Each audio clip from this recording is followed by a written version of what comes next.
In this video, we are going to discuss 15 questions from class 10th mathematics, and all questions are taken from different chapter. So let's start with me and check out your answer. The first question is taken from chapter AP. The question is find the value of x when in the AP. यहाँ पे AP की एक condition दी गई है जिसके अंदर इन्होंने terms का सम किया हुआ है, जिसमें फर्स्ट टर्म 2, सेकेंड टर्म 6 और लास्ट टर्म x है, और टोटल सम यहाँ पे मेंशन है और आपको x की वैल्यू बतानी है। तो अगर इस एपी को देखोगे तो यहाँ पे डिफरेंस आपको दिख रहा है 4, फर्स्ट टर्म है 2, लास्ट टर्म यहाँ पे है x, एसएन की वैल्यू है 1800, आपको यहाँ पे x की वैल्यू बता देनी है। ठीक, अब यहाँ पे जो एसएन का फॉर्मूला हम लोग लगाएंगे a प्लस ए एन वाला, वो फॉर्मूला होता है आपका S N equal to N by two A plus A N. अब यहाँ पे ए एन की वैल्यू आप x यूज करोगे, यहाँ पे n यूज हुआ है मतलब 2 वेरिएबल बन रहा है, तो हम लोग ए एन को पहले रिप्लेस कर देंगे। तो हम लोग यहां से अगर ए एन लिखना चाहें तो क्या लिखेंगे, a plus N minus one into D. तो हम इसको लिखेंगे n के टर्म में और उसको यहाँ पे यूज कर लेंगे। तो ए एन इक्वल टू आपको पता है x दिया हुआ है, a की वैल्यू है 2, यहाँ पे लिखेंगे n माइनस वन, और यहाँ पे डिफरेंस है 4 इसलिए 4 यूज करेंगे। इसको सॉल्व करोगे तो आ जाएगा 2 plus 4n minus 4 means 4n minus 2, ये x की वैल्यू है। तो x की वैल्यू हम लोग यहाँ पे यूज करेंगे 4n माइनस 2। अब हम आते हैं इस फॉर्मूले पे, यहाँ पे एस एन की वैल्यू है 1800, आप लिखोगे n बाई टू, ए की वैल्यू है 2 प्लस ए एन की वैल्यू है x, जहां पे आप यूज करोगे ये टर्म 4n माइनस 2। इसको सॉल्व करोगे तो आपको n मिल जाएगा, ये 2 से ये 2 भी कैंसिल होगा, means 2n square equal to 1800। तो n स्क्वायर की वैल्यू आएगा 900, n की वैल्यू आ जाएगी 30। ये प्लस माइनस दोनों लिखा जाता है लेकिन n की वैल्यू हम नेगेटिव लिखते नहीं है, इसलिए केवल पॉजिटिव रिजल्ट को हम लोग यूज करेंगे। अब आपको n मिल गया है तो आपको x की वैल्यू मिल जाएगी। x की वैल्यू आपने यहाँ पे अभी लिखा हुआ था 4n माइनस 2, यहाँ पे n की वैल्यू यूज कर लो 30, तो हो जाएगा 4 इंटू 30 माइनस 2, ये हो जाएगा 120 माइनस 2 मीन्स 118। तो x की वैल्यू यहाँ पे होगी 118। चलिए हम लोग चलते हैं क्वेश्चन नंबर 2 पे। If the area of sector of a circle is 7 by 20 of the area of the circle, then the sector angle is equal to। यहाँ पे कह रहा है कि एक सेक्टर का जो एरिया है वो सर्कल के एरिया का 7 बाई 20 है, तो आपको सेक्टर का एंगल बताना है। तो यहाँ पे अगर हम सेक्टर का एरिया लिखेंगे तो क्या लिखेंगे, theta by 360 into pi are square, और अगर एरिया ऑफ सर्कल लिखेंगे तो पाई आर स्क्वायर लिखेंगे, और एरिया का जब हम लोग कर देंगे 7 बाई 20 पार्ट, तो एरिया ऑफ सेक्टर के बराबर हो जाएगा। अब इसी को आपको सॉल्व कर देना है, तो पाई आर स्क्वायर दोनों तरफ है, आप कैंसिल कर दो, यहां से थीटा आपको निकालना है, तो ये हो जाएगा 7 इंटू 360/20। इसको आप सॉल्व कर लीजिए, ये हो जाएगा 18 इंटू 7, इसको मल्टीप्लाई करोगे तो आ जाएगा 126 डिग्री। तो यहाँ पे जो एंगल होगा वो 126 डिग्री होगा। चलिए question number 3, prove that 2 into sine power 6 theta plus cos power 6 theta minus 3 into sine power 4 theta plus cos power 4 theta plus 1 equal to 0। ये ट्रिगो से प्रॉब्लम जिसमें आपको साइन पावर 6 कॉस पावर 6 के साथ sign power 4 cos power 4 का relation दिया गया है, और इसको आपको इक्वल करना है 0 के। ठीक है, तो अब हम लोग यहाँ पे क्या करेंगे, आइडेंटिटी यूज करेंगे, और दोनों आइडेंटिटी हम इस तरीके से यूज करेंगे कि ये दोनों टर्म हमको मिल जाए, और उन्हीं दोनों टर्म को यहाँ पे यूज करेंगे और इसको सॉल्व कर देंगे। ठीक है, तो पहले हम एक आइडेंटिटी यहाँ पे यूज कर रहे हैं, sign square theta plus cos square theta का होल क्यूब, उसमें आपको ये 6 वाला टर्म मिल जाएगा। इसके आइडेंटिटी यूज करोगे तो ये आ जाएगा sine power 6 theta plus cos power 6 theta plus 3 sine square theta cos square theta in bracket sine square theta plus cos square theta. अब sine square theta plus cos square theta 1 होता है, इसलिए 1 का क्यूब यहाँ पे 1 रहेगा। इसके term में हम लोग यहाँ पे इसको लिखने वाले हैं, इसलिए इसको एज इट इज रखेंगे, यहाँ पे कोई चेंज आपको नहीं करना है। अब इसके साथ जो ये नंबर होगा साथ में मल्टीप्लाई इसकी जगह 1 से करोगे तो बस यही नंबर आएगा, इसलिए लिख देंगे 3 sine square theta cos square theta. अब इसकी वैल्यू आपको लिखनी है, इसलिए इसको हम लोग इधर भेज देंगे, तो आपको रिजल्ट मिल जाएगा sine power 6 theta plus cos power 6 theta equal to 1 minus 3 sine square theta into cos square theta. This one is the relation number 1 जो कि इसके लिए आया है। अब ऐसे हम लोग लिखेंगे पावर 4 के लिए, तो इसके लिए अब हम लोग जहां पे होल क्यूब किए थे वहां पे होल स्क्वायर करेंगे। तो sign square theta plus cos square theta का अगर हम लोग कर दें होल स्क्वायर, तो आप लिखोगे sign power 4 theta plus cos power 4 theta plus 2 sine square theta cos square theta. इसकी वैल्यू 1 हो गई, स्क्वायर करोगे तो 1 रहेगा। ये वैल्यू आपको चाहिए, इसलिए इसको हम लोग इधर भेजेंगे, तो हो जाएगा -2 sine square theta into cos square theta equal to sine power 4 theta plus cos power 4 theta. This one is the relation number 2 जो कि इसके लिए आ रहा है। अब इन्हीं दोनों वैल्यू को हम लोग इस इक्वेशन में यूज करेंगे और इसको सॉल्व कर देंगे। तो चलिए इसके साथ मल्टीप्लाई है 2 का, इसलिए लिखेंगे मल्टीप्लाई 2 और ये वैल्यू यूज करेंगे यहाँ पे 1 -3 sine square theta cos square theta.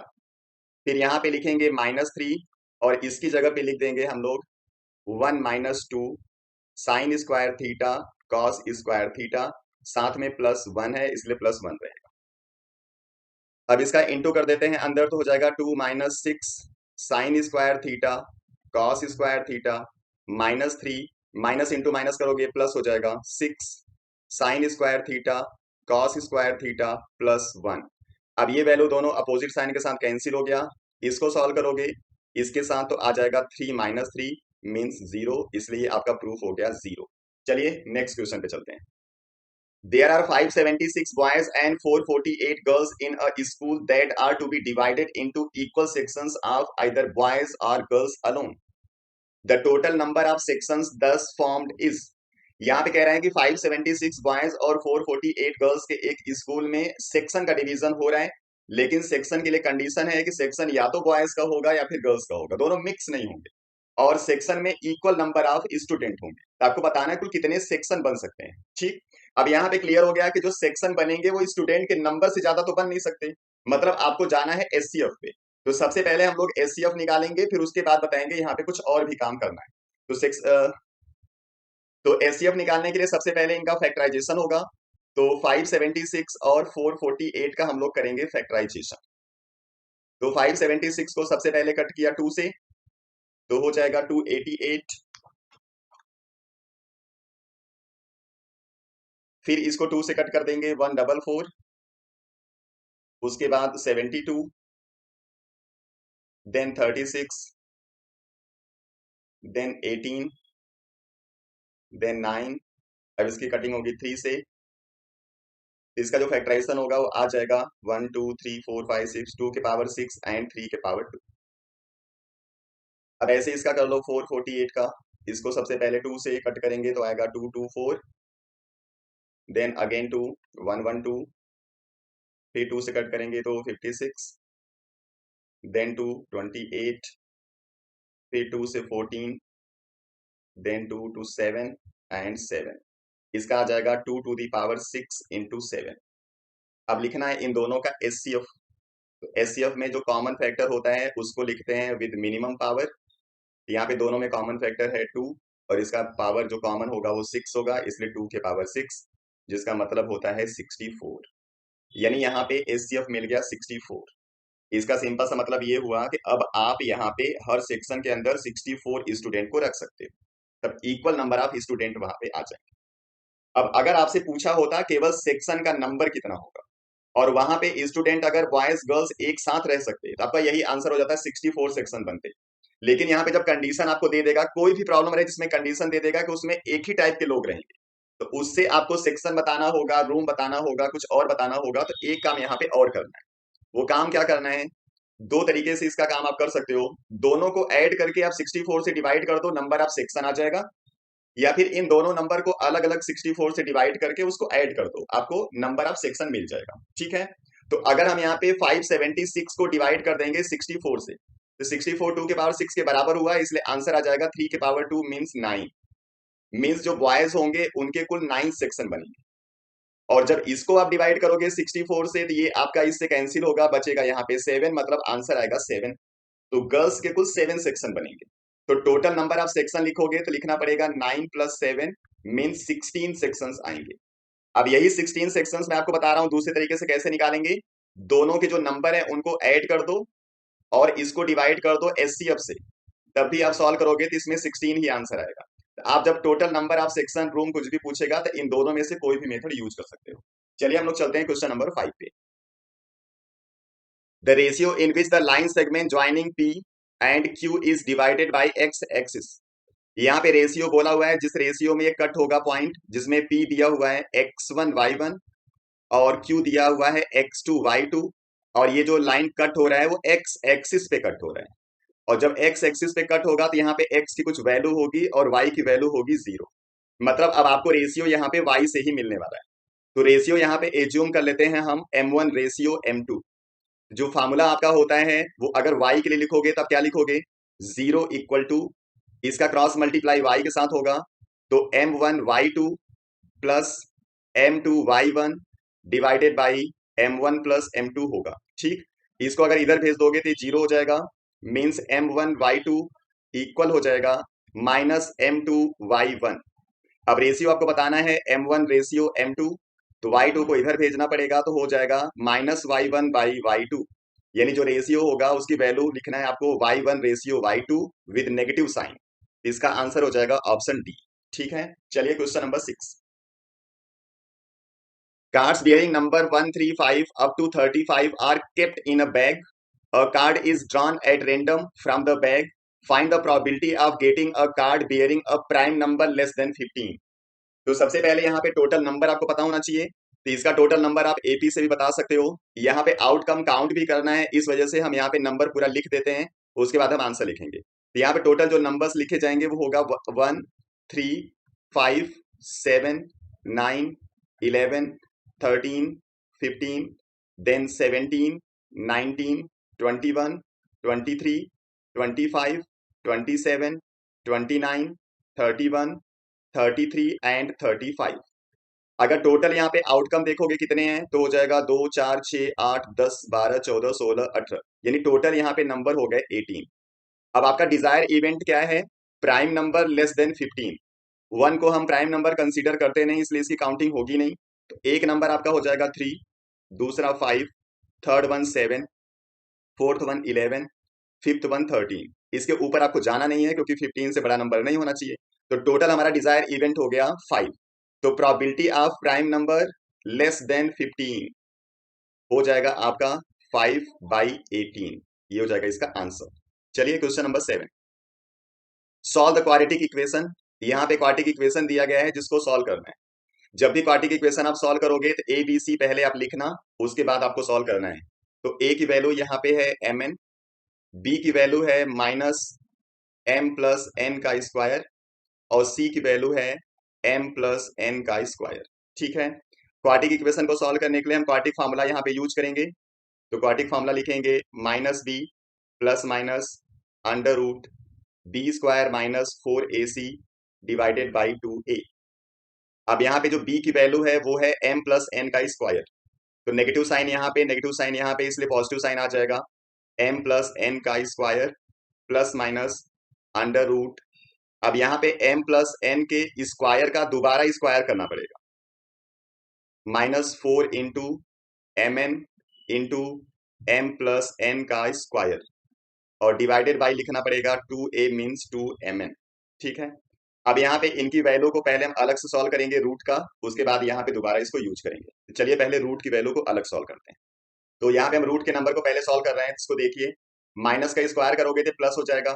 यहाँ पे हम लिख रहे हैं m+n के स्क्वायर का स्क्वायर -4 इंटू mn, और यहाँ पे m+n का स्क्वायर अगेन है, ये पूरा नंबर रूट के अंदर है। ठीक है, अब यहाँ पे सबसे पहले इसका हम कर देते हैं स्क्वायर एक बार, तो हो जाएगा m² plus n² plus 2mn। अब इसका एक बार स्क्वायर और करना है, -4mn, और यहाँ हो जाएगा m² plus n² plus 2mn। ठीक है, ये नंबर रूट में है, याद रखिएगा। अब यहाँ पे इसका हम दोबारा स्क्वायर नहीं करेंगे, ये वाला टर्म और ये वाला टर्म यहाँ पे कॉमन हो रहा है, इसको पहले कॉमन कर देते हैं। ठीक, तो रूट के अंदर इसको कॉमन कर देंगे, m² plus n² plus 2mn। ठीक है, तो अब इसकी जगह बचेगा यहाँ पे एक बार ये अगेन बचेगा m² plus n² plus 2mn, यहाँ पे कॉमन हो चुका है, बचेगा केवल -4mn। ठीक, ये भी रूट के अंदर सब चल रहा है। अब हम लोग क्या करेंगे, यहाँ पे इसको जब सॉल्व करोगे तो आएगा 2mn माइनस साइन के साथ, तो ये आपका हो गया same number m² plus n² plus 2mn, और ये वाला हो जाएगा m² plus n² minus 2mn। अब हम लोग इसको लिख सकते हैं m प्लस n का स्क्वायर, और इसको लिख सकते हैं m माइनस n का स्क्वायर। और जब रूट हटाओगे तो ये हो जाएगा m प्लस n, और ये हो जाएगा m माइनस n। तो जो रूट है उसकी जगह भी यही वैल्यू हम लोग आगे यूज करेंगे। तो चलिए अब फिर उस पे आते हैं एक बार।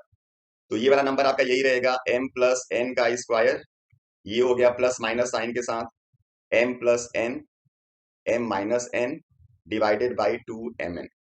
तो सबसे पहले हम प्लस वाला रिजल्ट लिख रहे हैं, तो लिखेंगे यहाँ पे m प्लस n का square plus m plus n m minus n by 2mn।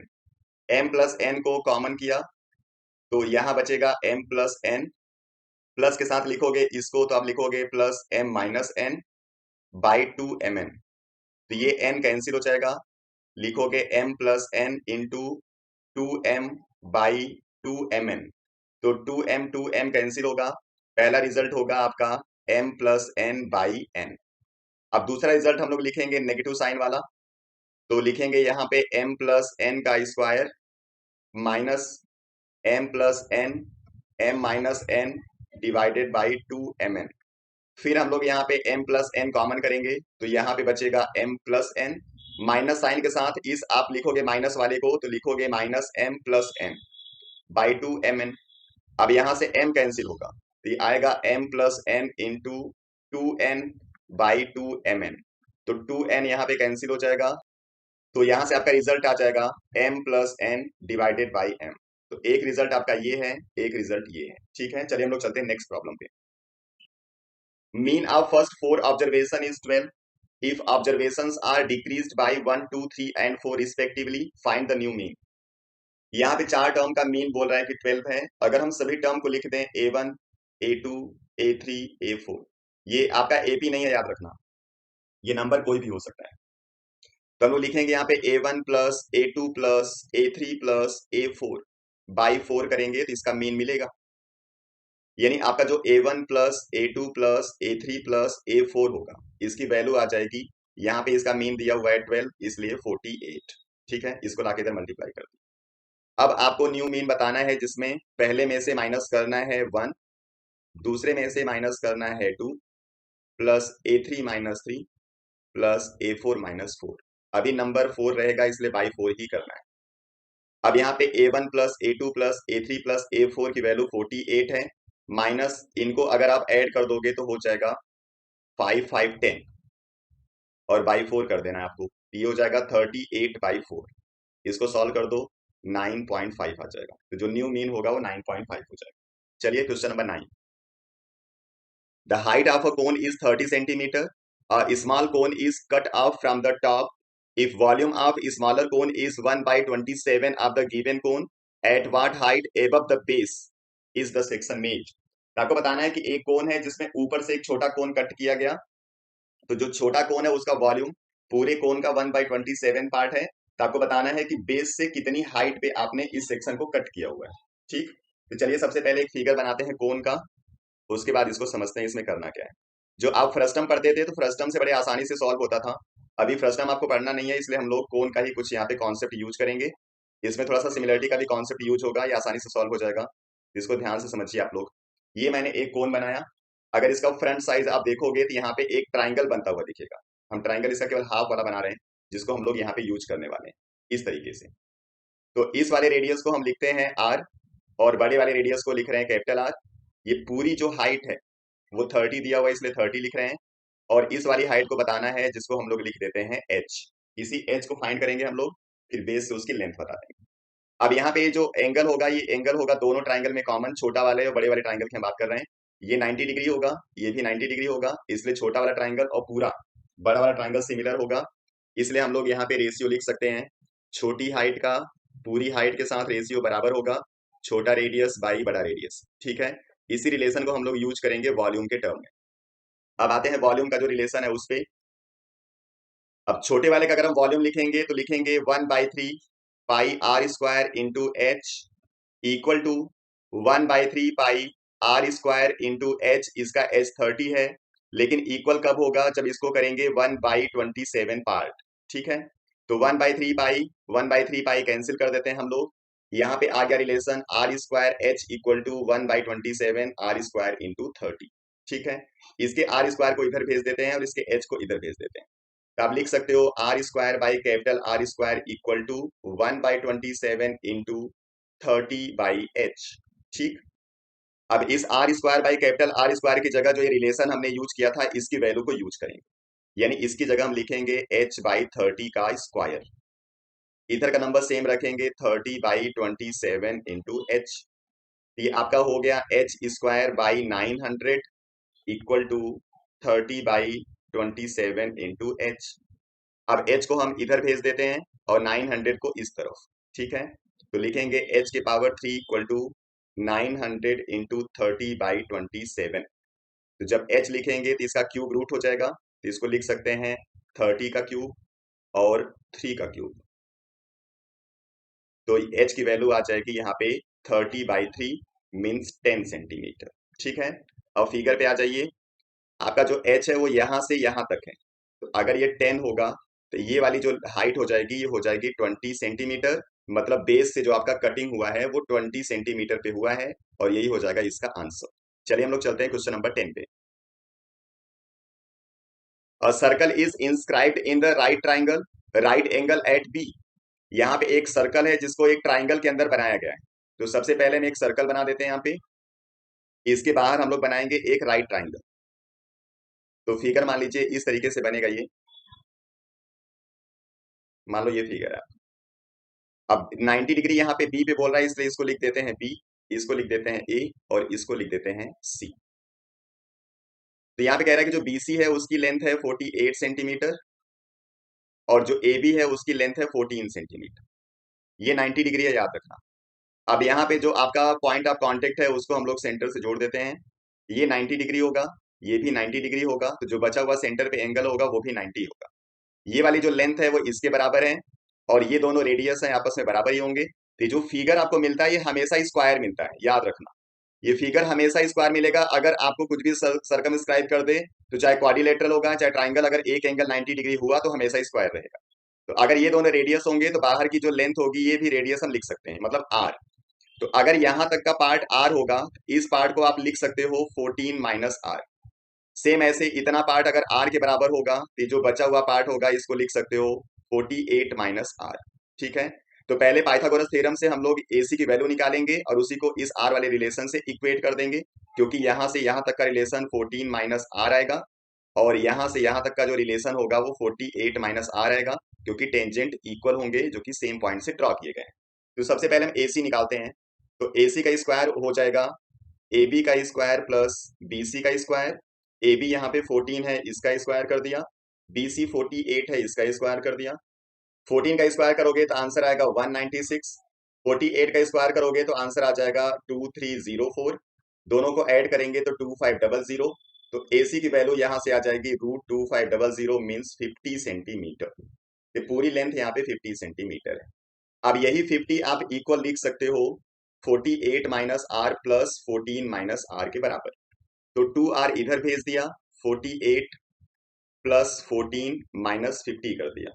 इसको सॉल्व करोगे तो आ जाएगा 62 माइनस 50 मीन्स ये आ जाएगा लेंथ 12 सेंटीमीटर। तो जो r होगा वो हो जाएगा 12/2 मीन्स 6 सेंटीमीटर। इसका आंसर होगा 6 सेंटीमीटर। चलिए हम लोग चलते हैं नेक्स्ट प्रॉब्लम पे। क्वेश्चन नंबर 11 है, find the value of k if point this is equi distant from point A and B।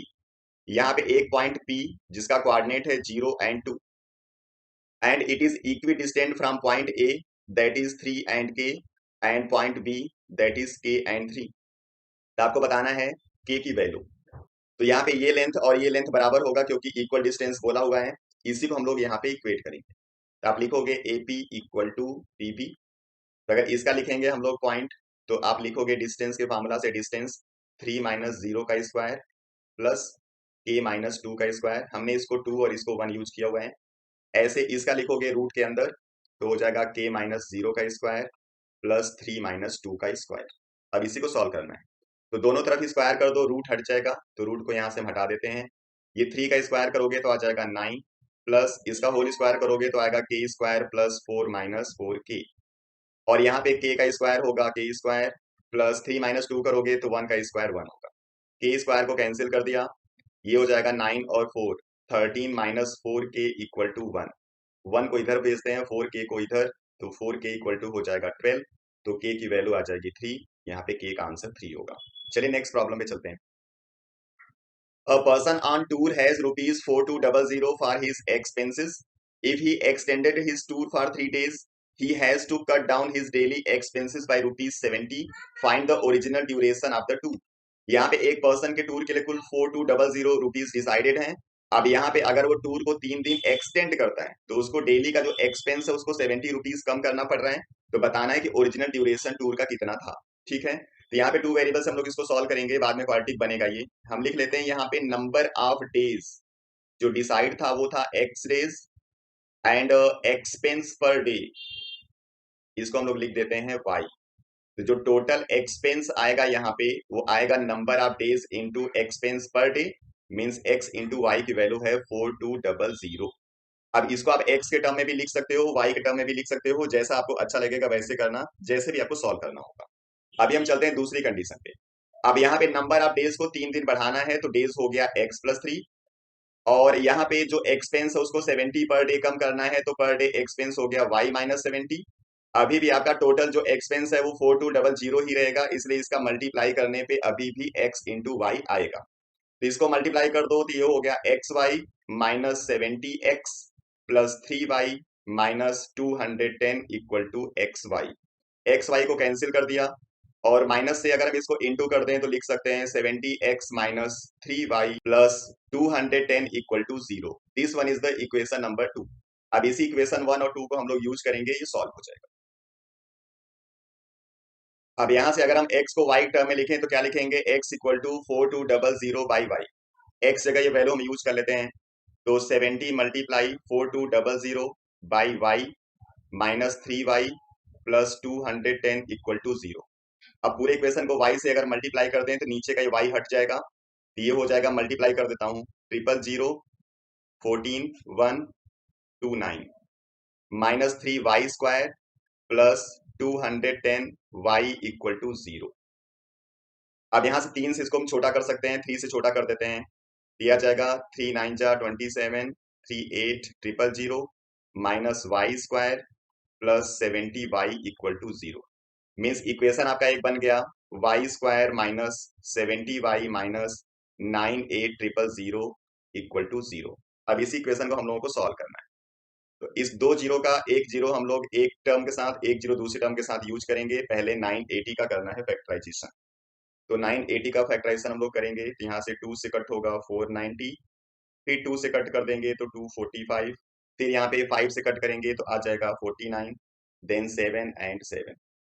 अब जिसको ये डबल जीरो का हिसाब समझ में नहीं आया होगा अभी मैं बता दूंगा, अभी आप इसको देख लीजिए बस। अब यहाँ पे जितने भी आपके फैक्टर्स आए हैं उन फैक्टर का प्लस माइनस करके आपको नंबर केवल 7 बनाना है। ठीक है, क्योंकि 2 जीरो का एक जीरो हम एक टर्म के साथ, एक जीरो दूसरे टर्म के साथ लगा लेंगे। तो यहाँ पे एक फैक्टर हम लोग बना देते हैं 28, 7 इंटू 4 इंटू 4, और एक 7 इंटू 5, तो 35 और 28 सॉल्व करने पे 980 आएगा, और इसको प्लस माइनस करने पे 7 आ जाएगा। अब जो 2 जीरो हमने यहाँ पे छोड़ रखा था उसका एक जीरो इसके साथ लगा दो, एक जीरो इसके साथ। ठीक है, ये नंबर आपका बनता है। -70 लाना है, इसलिए इसको माइनस साइन के साथ रखना है और इसको प्लस साइन के साथ। तो लिख देते हैं यहाँ पे y square minus 350y plus 280y minus 98000। y यहाँ पे कॉमन किया तो y माइनस 350 प्लस 280 कॉमन कर लिया तो आ गया y माइनस 350, तो y माइनस 350 एक टर्म हो गया, y प्लस 280 एक टर्म हो गया।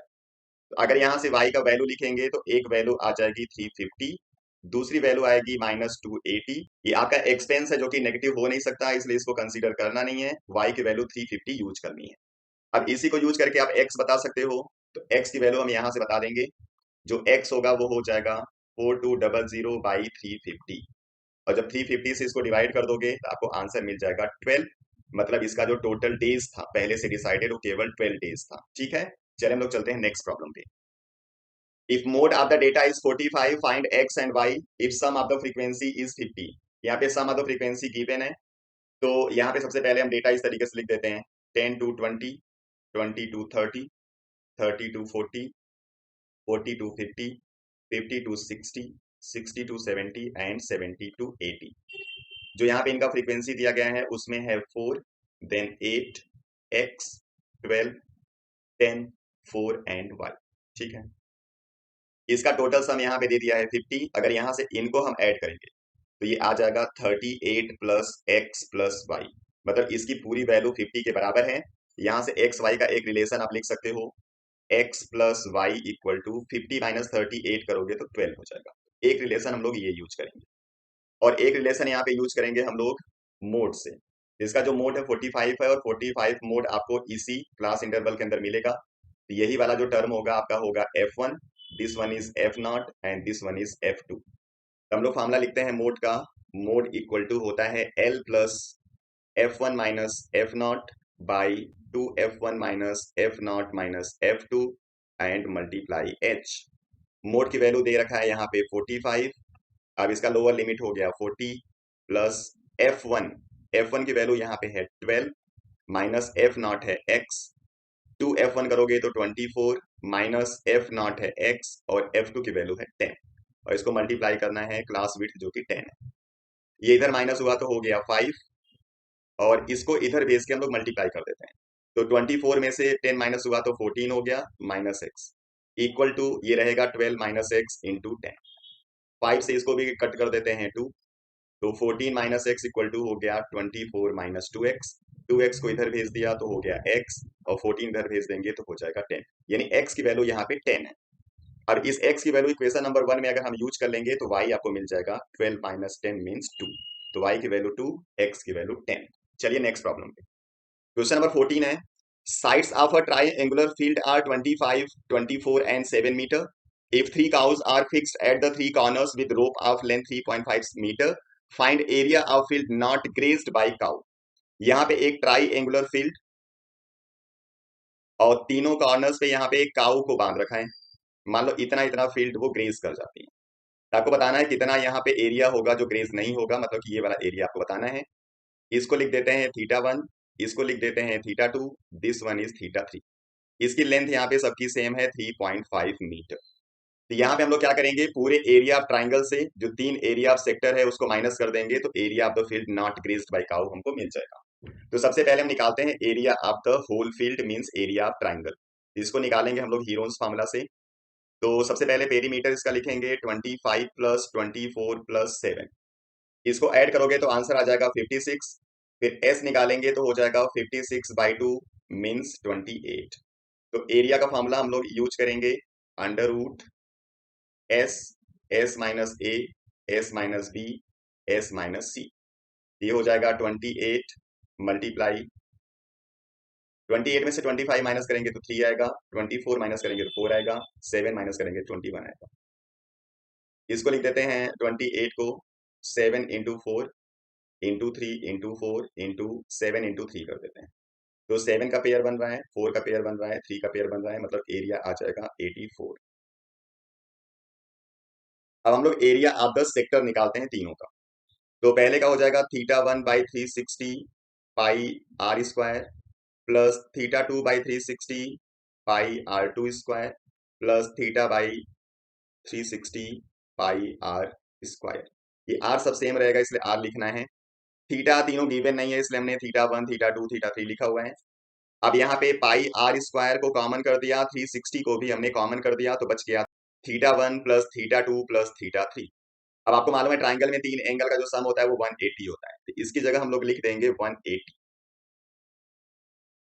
ये हो जाएगा pi are square by 360 into 180। ये हो जाएगा pi are square by 2 means 22/7 into 1/2 into 3.5 into 3.5। इसको सॉल्व कर लीजिए, ये हो जाएगा 11। इसको सॉल्व किया 0.5 इंटू 11 करोगे तो 5.5 मल्टीप्लाई 3.5। तो टोटल एरिया जो काऊ यहाँ पे ग्रेज कर रही है अगर इनको मल्टीप्लाई करके लिखेंगे तो आएगा 19.25। अब आपको बोलना है area which is not grazed by the cow, तो टोटल एरिया में से आपको माइनस करना पड़ेगा 19.25।